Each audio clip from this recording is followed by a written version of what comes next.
Hello friends, online judicial point में आप सभी का स्वागत है। आज हम दहेज प्रतिषेध अधिनियम 1961 शुरू करेंगे।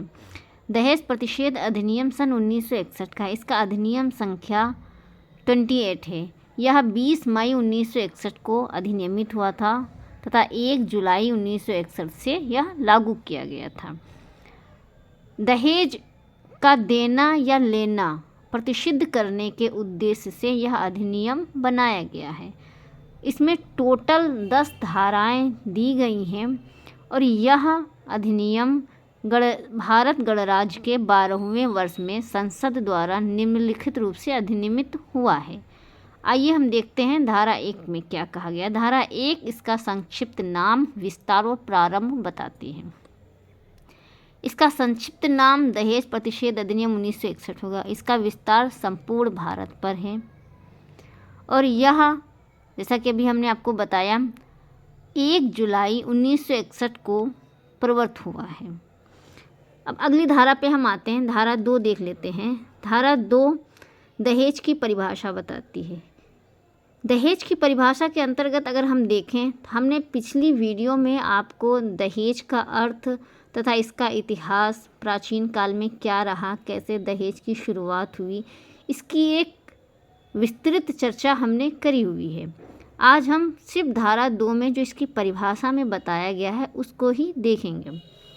इस अधिनियम में दहेज में कोई ऐसी संपत्ति या मूल्यवान प्रतिभूति आती है जो विवाह के समय या उसके पूर्व या पश्चात, 3 चीज़ें हैं कि या तो विवाह के समय दी गई हो, या विवाह के बाद दी गई हो, या विवाह के पहले दी गई हो।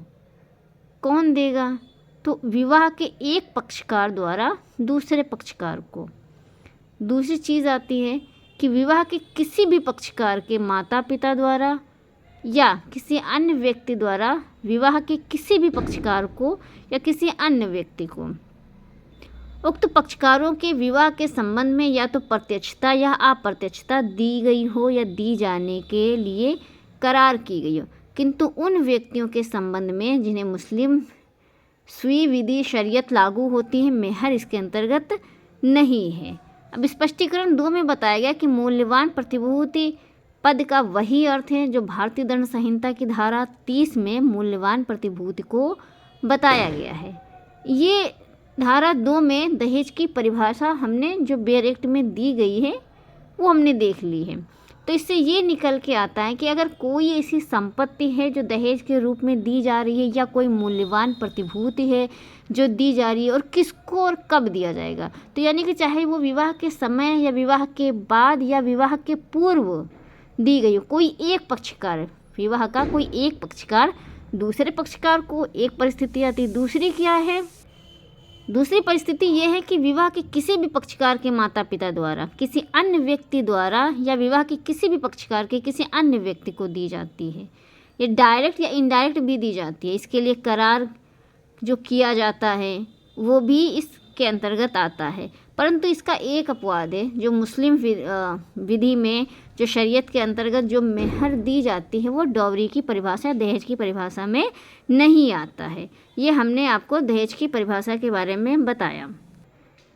इसके अगली वीडियो में हम आपको धारा 3 और 4, जो अक्सर इस पर आप मुकदमे देखते होंगे, धारा 3, 4 DP एक्ट 498A के साथ लगती है, उसके बारे में विस्तृत चर्चा करेंगे।